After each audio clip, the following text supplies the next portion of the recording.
अपन channel SCS Mithila के करू subscribe और बेल बटन जरूर दबा दिया ताकि हर खबर सबसे पहले पहुंचे अहां तक। नमस्कार, अहां सब देख रहल छी एससीएस मिथिला। हम छी कमलेंद्र झा। जननायक कर्पूरी ठाकुर के 100वीं जयंती आई पूरा बिहार मना रहल है। सबके बीच भारत सरकार द्वारा स्वर्गीय कर्पूरी ठाकुर के भारत रत्न दै के घोषणा जे कैल गेल, ओइसे न सिर्फ पूरा बिहार में बल्कि मिथिलांचल में बहुत ज्यादा खुशी के लहर है। क्या मिथिला के पहले हन लाल भेला हन कर्पूरी जी, जिनका मरणोपरांत ही सही लेकिन भारत रत्न से सम्मानित कैल गेल।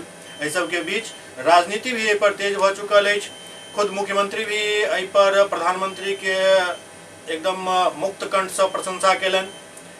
पहले ट्वीट केला, ओहिमे प्रधानमंत्री के आभार व्यक्त केनाइ भूल गेला, तो फिर ओहि ट्वीट के वो डिलीट क के दोबारा ट्वीट केला और लास्ट में प्रधानमंत्री के लेल आभार भी ओहिमे प्रकट केलन। इमहर बिहार में जो कार्यक्रम चल कर्पूरी जी के जयंती के लऽ कऽ मुख्यमंत्री नीतीश कुमार जे छै से अपना डिप्टी पर कटाक्ष केलन। कटाक्ष उनका परिवार पर केलन। जब किछु लोग केवल परिवारवाद के बढ़ावा दऽ रहल छथि। एहि दौरान वो कांग्रेस के भी नहीं छोड़लन, बाकी क्षेत्रीय दल के भी जो मिलीजुली सरकार में कहियो केंद्र में रहल छला उनको सबके वही कटाक्ष में लेलन। वो कहलन जे कांग्रेस पार्टी तक आज तक नहीं हिम्मत कर सकल जे कर्पूरी जी के भारत रत्न दिल जाए, जबकि ये बहुत पुरान मांग छल।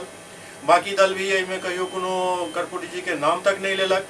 आई कम से कम प्रधानमंत्री नरेंद्र मोदी उनका भारत रत्न दऽ कऽ हुनकर ओहि काम के सम्मान दिलन हन। हर तरह से उनका इज्जत हम लोग करते हैं, तो हम लोग तो करते हैं, लेकिन आजकल तो बहुत लोग अपने परिवारों को बढ़ाते रहता है। लेकिन आप समझ लीजिए कि जननायक कर्पूरी ठाकुर जी कभी भी अपने परिवार को नहीं बढ़ाए। और एक ही बात जान लीजिए कि जननायक कर्पूरी ठाकुर जी से ही सीख करके हमने भी अपने किसी परिवार को आज तक नहीं बढ़ाया है, यह पक्का जान लीजिए। इधर बिहार में बीजेपी के प्रदेश अध्यक्ष सम्राट चौधरी भी कर्पूरी जी के भारत रत्न दै पर खुशी जाहिर केलन। कर्पूरी ठाकुर जी का नाम भारत रत्न के लिए भेजा गया, इस पर क्या कहेंगे?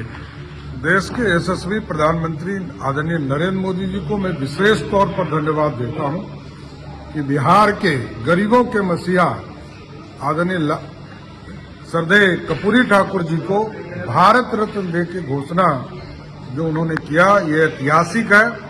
गरीबों का, अति पिछड़ों का सम्मान बढ़ाने का काम किया।